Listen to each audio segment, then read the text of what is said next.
All right, crypto fam. So we're looking at a massive $3,920 billion crypto market cap right now.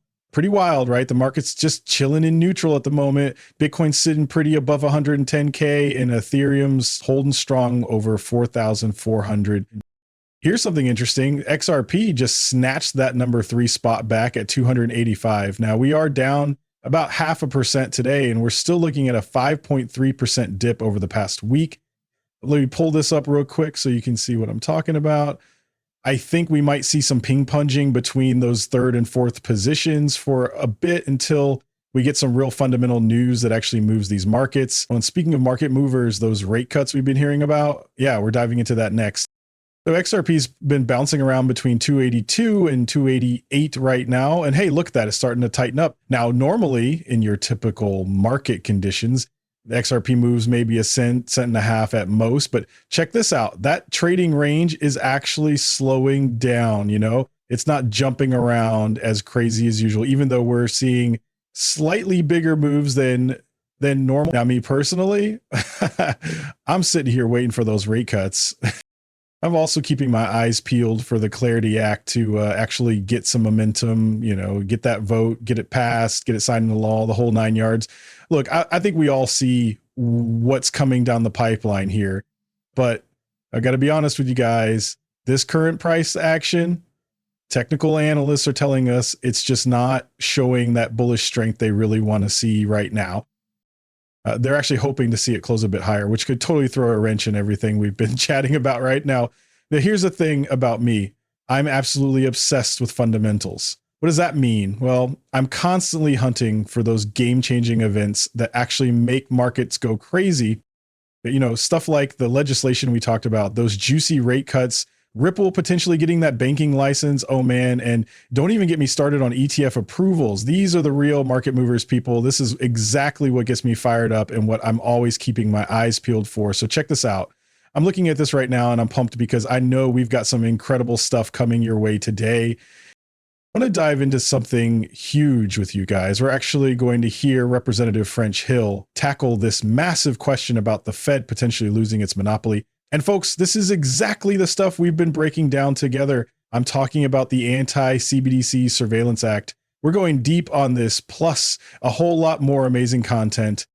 But first, are you seeing this? Gold just smashed through to brand new all-time highs at 3,560. Welcome everyone, because gold is absolutely on fire right now. I know a bunch of you have probably caught this clip if you've been hanging out on the channel, but I've got to share this with you again. This is Pippa Malmgren. She's an economist and former presidential advisor, and she's talking about this massive transformation that's happening right now in our monetary system. You got to hear what she says. Now, look, even if you've already seen this, stick with me here because I'm about to walk you through some seriously eye-opening information that I think completely proves we're sitting right in the middle of a global reset happening as we speak. Let's listen to this together. What underpins a world order is always the financial system. I was very privileged. My father was an advisor to Nixon when they came off the gold standard in '71, and so I was brought up with a kind of inside view of how very important the financial structure is to absolutely everything else. And what we're seeing in the world today, I think, is we are on the brink of a dramatic change where we are about to, and I'll say this boldly, we're about to abandon the traditional system of money and accounting and introduce a new one. And the new one, the new accounting, is what we call blockchain. It means digital. It means having a almost perfect record of every single transaction that happens in the economy, which will give us far greater clarity over what's going on. It also raises huge dangers in terms of the balance of power between states and citizens. In my opinion, we're going to need a digital constitution of human rights if we're going to have digital money. But also, this new money will be sovereign in nature. Most people think that digital money is crypto and private, but what I see are superpowers introducing digital currency. The Chinese were the first. The US is on the brink, I think, of moving in the same direction. The Europeans have committed to that as well. And the question is, will that new system of digital money and digital accounting accommodate the competing needs of the citizens of all these locations so that every human being has a chance to have a better life. Because that's the only measure of whether a world order really serves. Okay, this actually makes total sense when you think about it. If Gavin Newsom's really going to launch a meme coin, the XRP ledger would be the perfect choice, right? And here's the thing. We all know Chris Larson has already done incredible work for San Francisco, and that's California territory. I'm honestly so curious to see how this plays out next. Picture this. Billions flowing into XRP every single day, just nonstop for months and months. We're talking about the perfect storm scenario here, people. So this insight comes straight from Riz, and you've got to hear what they have to say about this. Let's dive in. I think as an economic historian and someone who's been in markets for 40 years, I actually think I'm starting to look like it now. I think we're also at a unique moment geopolitically, and I could see in the next few years that we are going to have some kind of a grand global economic reordering. It was something on the equivalent of a new Bretton Woods, or if you want to go back, like something back to the Steel Agreements or the Treaty of Versailles. There's a very good chance that we are going to have to have that over the next 4 years. And I'd like to be a part of it. I've studied this. I think it's kind of a unique skill set. Look at this. It's all coming straight for us, you guys. So yesterday I shared something pretty wild with you. President Putin, Xi, and Kim from North Korea, all standing there together, shoulder to shoulder, watching China's biggest military parade right there in Beijing. These guys are literally teaming up, cutting deals left and right, the whole 9 yards. But here's where it gets really interesting, folks. President Trump's throwing down this huge challenge. He's basically asking President Xi, hey, China, are you going to acknowledge the incredible sacrifice and bloodshed that America poured out for you? We helped you fight off those hostile invaders and secure your freedom. American soldiers actually died fighting for China's victory and honor. So I really hope these brave souls get the recognition they deserved. Their courage and sacrifice should never be forgotten. And hey, President Xi and all the amazing people in China, hope you have an absolutely incredible celebration that lasts. Now listen up, folks. Trump, when you're having those little chats with Putin and Kim Jong-un plotting whatever it is you're plotting against America, just remember we're watching. Yeah, there's this whole BRICS thing happening. Sure, North Korea is technically part of it, but come on, they're right there in the mix. These guys are a real threat. This isn't some game we're playing here. This stuff is happening right now, and we absolutely cannot just ignore it and pretend everything's fine. You can absolutely bet President Trump isn't backing down, not a chance. And honestly, I'm convinced that's exactly why we're calling him President Trump once again. I really, truly believe that. I just don't see anyone else out there with the kind of rock solid backbone we're going to need to push through everything that's ahead of us. Now, we've all been hearing the chatter about debt cancellation and these jubilees, right? Well, check out the crazy stuff these smoke dogs are digging up. So when a country's debt gets completely out of control, right, it literally puts the entire nation's economy at risk. We're talking about crushing future growth potential here. And guys, you won't believe what he discovered when he dug into conversations between these top financial leaders from around the globe. They're actually discussing how we'll probably need this massive global debt restructuring and get this, it could totally be part of that great reset everyone's been talking about. Now, this was way back in 2012, okay? But honestly, I don't think he was that far off the mark at all. I'm pretty sure he was actually quoting someone else who said this stuff even later than that. Look, here's the reality. Governments can't keep piling up debt forever, right? Eventually, something's got to give. They'll either let inflation eat it away, straight up default on it, or just cancel it entirely. And guess what? This isn't some crazy new idea. We've seen these massive monetary resets happen throughout history. So could it happen again? Absolutely. And debt cancellation, that might just be the final move in this whole game. Now, here's where things get interesting. This is your boy Smoke Dog coming at you again. And listen, this big financial system reset everyone's talking about, it's not some conspiracy theory anymore. The global leaders are literally telling us it's coming. We're talking about the former ECB president here, people. Look at what they're saying. These new rules, they're not just chatting about them in boardrooms of rich countries anymore. Nope, they're bringing everyone to the table, all the emerging economies. Even China's in on this. Now scroll down with me here. And boom, you've got this general manager from ICBC's precious metals department dropping truth bombs. They're literally talking about setting up a brand new global currency system right before our eyes. The US dollar's grip as the global reserve currency, yeah, it's getting pretty wobbly right now. And that's exactly why we're seeing all these stable coins and private players jumping in. They're basically acting like shock absorbers, soaking up bonds like crazy sponges. I actually talked about this whole situation back in 24 when I was on stage at XRP Las Vegas. Wild stuff happening out there. But here's what's really fascinating. The entire world is quietly, step by step, moving toward what's basically a gold standard again. No big fancy G20 summits, no official announcements, no world leaders shaking hands for the cameras. It's just happening organically. So here's the bottom line. We need to build something completely new. And honestly, right now is the perfect time to make it happen. So we're talking about George Soros hedge fund here, right? And listen, global leaders everywhere, they totally get what's got to happen. Check this out. We're seeing calls to slash those rates. Look, I think our whole problem with rates not getting cut, it's because we're waiting for the data to come in. I've been telling you this forever, but trust me, that information's coming. But first, let's dive into these rate cuts.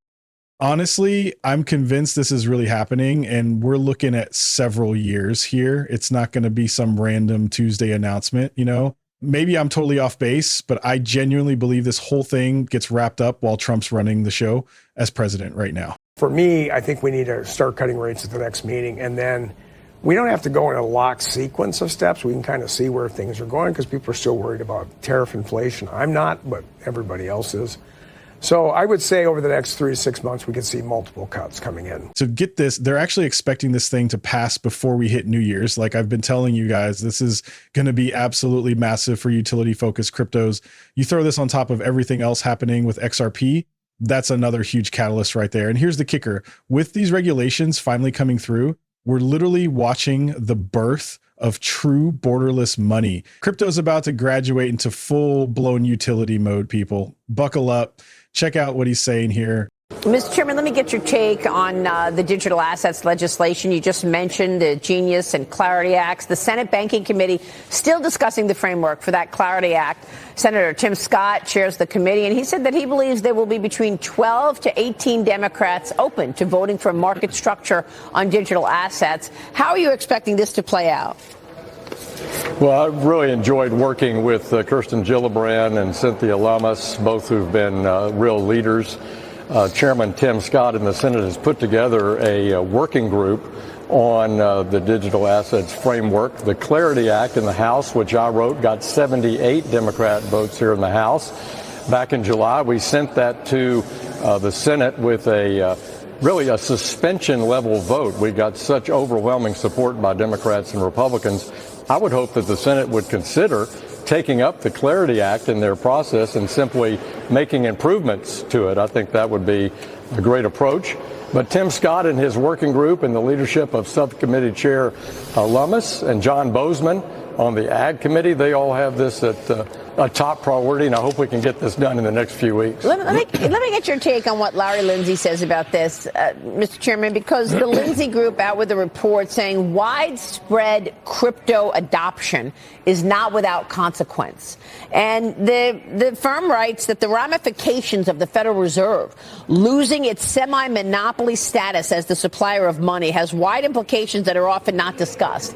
At the Kansas City Fed Jackson Hole Symposium that I was was at last week with Christine Lagarde. A lot of people were talking about this, including Fed Governor Mickey Bowman. And Mickey Bowman said she called digital assets a seismic shift in the way we think about money, value, and the fabric of our financial system.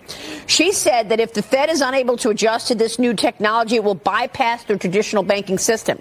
What do you want to say to people who are worried that if the depositors flee to blockchain, the cheap source of bank funding disappears, and it has a real impact on the banks?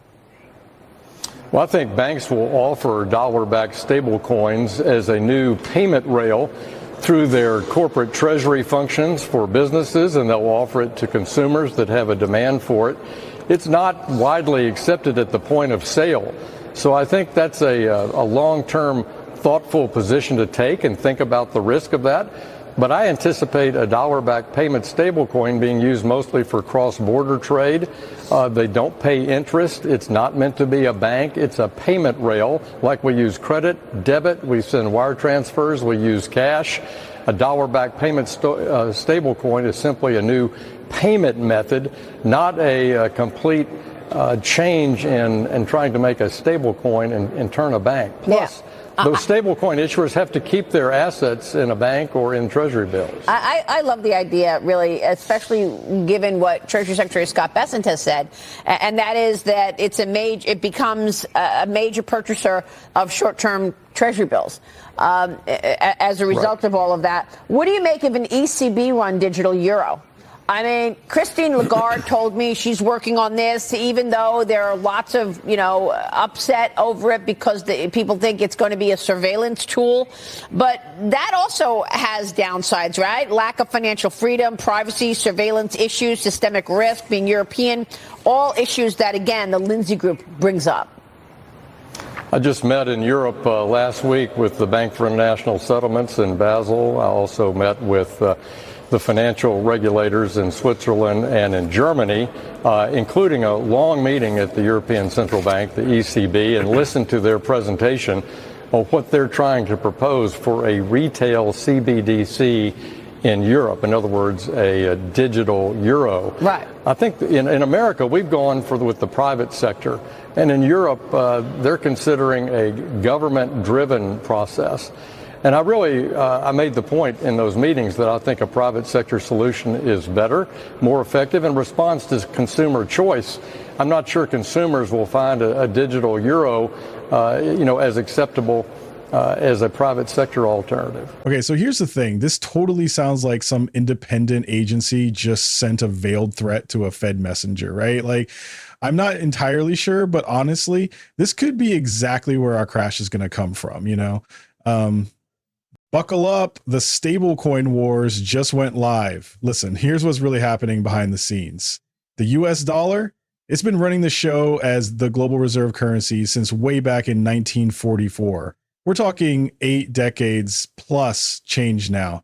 And honestly, we've hit a breaking point. Something major has to shift. And trust me, the powers that be are totally aware of this reality.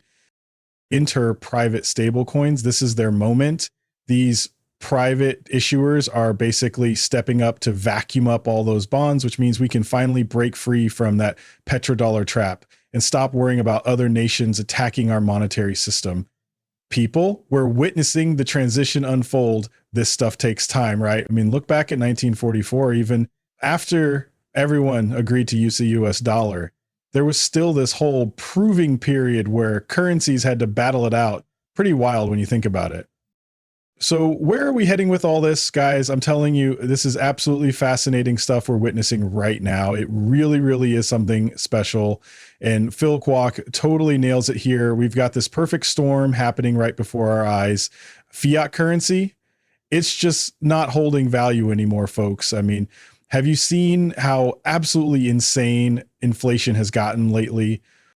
Crypto with limited supply is straight up becoming a legit replacement for traditional cash. Picture this. What happens when everyone finally connects these two ridiculously obvious dots? Trust me, he's absolutely nailed it. And here's where it gets interesting. Once people wrap their heads around this and get that utility is what actually pumps the network's value, Once regulations settle down, I honestly think we're looking at something that'll just explode naturally. I mean, I genuinely see this happening.